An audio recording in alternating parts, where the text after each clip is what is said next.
এখন আমরা সেই বিষয় নিয়ে আলোচনা করব আমাদের এই পর্বে। সেটা হলো আমাদের নবী মুহাম্মদ সাল্লাল্লাহু আলাইহি সাল্লামের সুন্নত, আর কিভাবে আমাদের জীবনে প্রয়োগ করব সেই দৃষ্টান্ত যেগুলো আমাদের নবী মুহাম্মদ সাল্লাল্লাহু আলাইহি সাল্লাম রেখে গিয়েছেন, বিশেষ করে এই আত্ম উন্নয়ন আর ইসলাহ দেয়ার মাসে। তাহলে একেবারে প্রথমে আপনি কি আমাদের বলবেন যে সুন্নাহ বলতে কি বোঝায়, এর অর্থটা কি, আর সুন্নাহকে কয়টা ভাগে বিভক্ত করা যায়? আলহামদুলিল্লাহ ওয়াসসালাতু ওয়াসসালাম আলা রাসূলিল্লাহ ওয়া আলা আলিহি ওয়া সাহবিহি আজমাইন, আম্মা বাদ। আউযু বিল্লাহি মিনাশ শাইতানির রাজীম। বিসমিল্লাহির রহমানির রহিম। রব্বি ইশরাহ লি সাদরি ওয়া ইয়াসসির লি আমরি ওয়াহলুল উকদাতাম মিন লিসানি ইয়াফকাহু কাওলি। সুন্নত শব্দটার শাব্দিক মানে পথ অথবা রীতি, আর আমাদের নবীর সুন্নাহ মানে নবীর দেখানো পথ অথবা নবীর রীতি। সুন্নাহ এই শব্দটার মানে নবী যা বলেছেন, করেছেন আর যাতে সম্মতি দিয়েছেন, আর সময়কালটা হচ্ছে নবুয়ত পাওয়ার পরবর্তী 23 বছর। তার মানে নবী যা বলেছেন, নবী যা করেছেন আর যেসব কাজে সম্মতি দিয়েছেন, সময়কালটা তার নবুয়ত পাওয়ার পরবর্তী 23 বছর। আর নবীর সুন্নাহকে 3 ভাগে ভাগ করা যায়। প্রথমটা হচ্ছে সুন্নতে কাউলি, তার মানে নবী যা বলেছেন। দ্বিতীয়টা হচ্ছে সুন্নতে ফাইলি, তার মানে নবী যে কাজগুলো নিজে করেছেন। তৃতীয়টা হচ্ছে সুন্নতে তাকরিরি, যার মানে নবীর মৌখিক সম্মতি। তাহলে আমাদের প্রিয় নবীর সুন্নাহগুলোকে প্রধানত এই 3 ভাগে ভাগ করা যায়। আচ্ছা, আপনি বেশ সুন্দরভাবে আমাদের বললেন। এখন আপনি কি আমাদের দর্শকদের জন্য আর আমার জন্য এই বিভিন্ন ক্যাটাগরির সুন্নতের কিছু উদাহরণ কি উল্লেখ করবেন? প্রথম টাইপের সুন্নতের কথা যদি বলেন, তার মানে সুন্নতে কাউলি, নবী যা বলেছেন। যেমন ধরেন মুহাম্মদ সাল্লাল্লাহু আলাইহি ওয়াসাল্লাম বলেছেন, সহিহ বুখারী খণ্ড নম্বর 1 বুক অব আজান হাদিস নাম্বার 631, নবী বলেছেন, তোমরা আমার মতো করে নামাজ পড়ো। আমাদের নবীর এটা নির্দেশ, নবীর মুখের কথা, আর মুসলিম হিসেবে আমাদের দায়িত্ব সেটা মেনে চলা।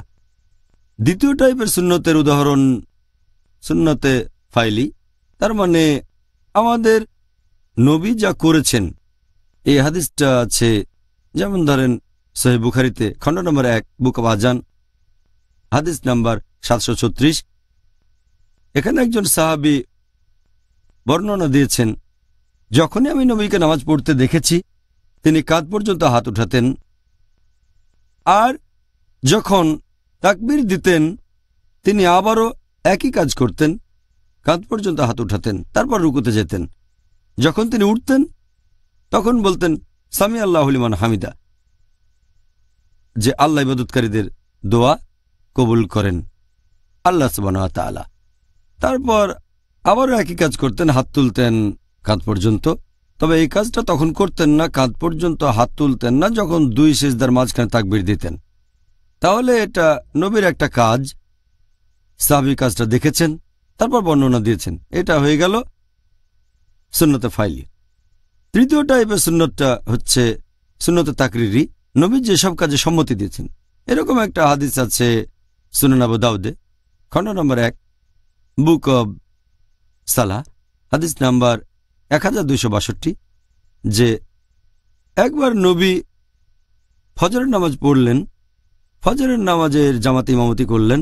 নামাজ শেষ হয়ে গেলে নবী দেখলেন যে এক লোক নামাজ শেষে উঠে দাঁড়ালো, তারপর আরো 2 রাকাত নামাজ পড়ল। নবী বললেন, ফজরের নামাজ তো মাত্র 2 রাকাত, তুমি আরো 2 রাকাত নামাজ পড়ছো কেন? সে বলল, আমি ফরজ নামাজ পড়ার আগে 2 রাকাত সুন্নত নামাজ পড়িনি, সেজন্য আমি নামাজটা এখন পড়ছি। নবী চুপ করে থাকলেন। যেহেতু নবী সেখানে চুপ ছিলেন, এর মানে তিনি সম্মতি দিয়েছেন, কারণ কাজটা ভুল হলে নবী হিসেবে তার দায়িত্ব শুধরে দেয়া। যেহেতু চুপ ছিলেন তার মানে সম্মতি দিয়েছেন। এই হচ্ছে 3 ক্যাটাগরির সুন্নাহ। সুন্নতে তাকরিরি, যেটাতে নবী সম্মতি দিয়েছেন। এই 3 টাইপের সুন্নতের মধ্যে যদি সব হাদিসই সহিহ হয়, সবগুলো খাঁটি হয়, যে সুন্নতের গুরুত্ব সবচেয়ে বেশি সেটা হচ্ছে সুন্নতে কাউলি। তার মানে আমাদের নবী যা বলেছেন, কারণ সেটাই সবচেয়ে স্পষ্ট। নবী যখন কিছু বলেছেন অথবা যখন কোনো নির্দেশ দিচ্ছেন, তার মানে ইচ্ছে করে কাজটা করেছেন, একটা উদ্দেশ্য আছে। এজন্য এই হাদিসের গুরুত্ব সবচেয়ে বেশি। এর পরেরটা হচ্ছে সুন্নতে ফাইলি, তার মানে নবী যা করেছেন। নবী যা করেছেন সেটা কোনো সাহাবী দেখেছেন, তারপর বর্ণনা দিয়েছেন। তবে এটা এমনও হতে পারে যে নবী বিশেষ কিছু কাজ করেছেন প্রয়োজনের খাতিরে, সেটা হয়তো স্বাভাবিক রীতি না। সেজন্য নবীর বলা কথাগুলোর চেয়ে কাজগুলোর গুরুত্ব কম। কথা বলেছেন সচেতনভাবে, এটাই জেনারেল রুলিং। আর যদি নবীর কথা আর কাজের পার্থক্য দেখা যায়, এমন হলে কথার গুরুত্ব বেশি পাবে। কারণ সেই কাজের পেছনে হয়তো অন্য কোনো যুক্তি ছিল অথবা কোনো উদ্দেশ্য ছিল। যে সেই কাজটা দেখেছে সে হয়তো ব্যাপারটা জানত না। এরকম বেশ কিছু উদাহরণ আছে, ইনশাল্লাহ আমরা পরে সেগুলো নিয়ে আলোচনা করব। আর তৃতীয় টাইপের সুন্নতটা হচ্ছে সুন্নতে তাকরিরি, নবীর সম্মতি। যদি তিনি চুপ করে থাকেন তার মানে সম্মতি দিয়েছেন, সেটার অনুমতি আছে। ডক্টর জাকির, আমাদের প্রিয় নবী মোহাম্মদ সাল্লাল্লাহু আলাইহি ইসলামের এই সুন্নতগুলির গুরুত্ব ইসলামে ঠিক কতখানি? নবীর সুন্নতগুলোর কথা যদি বলেন, এটা হলো ইসলামের উৎসগুলোর মধ্যে দ্বিতীয় গুরুত্বপূর্ণ। যদি ইসলাম সম্পর্কে জানতে চান, এক নম্বর উৎস হচ্ছে কোরআন, আর দ্বিতীয়টা আমাদের নবীর সুন্নত। এ দুটো উৎস ছাড়া ইসলামকে ভালোভাবে বুঝতে পারবেন না। দুটোই গুরুত্বপূর্ণ, পবিত্র কোরআন এবং আমাদের প্রিয় নবী মুহাম্মদ সাল্লাল্লাহু আলাইহি সাল্লামের হাদিস। আর সুন্নতগুলোর গুরুত্বের কথা যদি বলেন, আল্লাহ পবিত্র কোরআনে বলেছেন সূরা নিসা অধ্যায় নম্বর 4 আয়াত নম্বর 59, আতিউল্লাহ ওয়া আতিউর রাসূল, আল্লাহকে মানো এবং রাসূলকে মেনে চলো, এবং যারা তোমাদের মাঝে ক্ষমতার অধিকারী।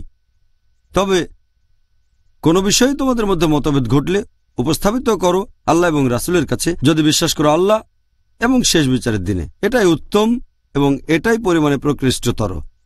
এখানে পবিত্র কোরআনের এই শব্দটা হচ্ছে আতিউন, যার অর্থ মেনে চলা। বলা হয়েছে আতিউল্লাহ ওয়া আতিউর রাসূল, আল্লাহ এবং তার রাসূলকে মেনে চলো।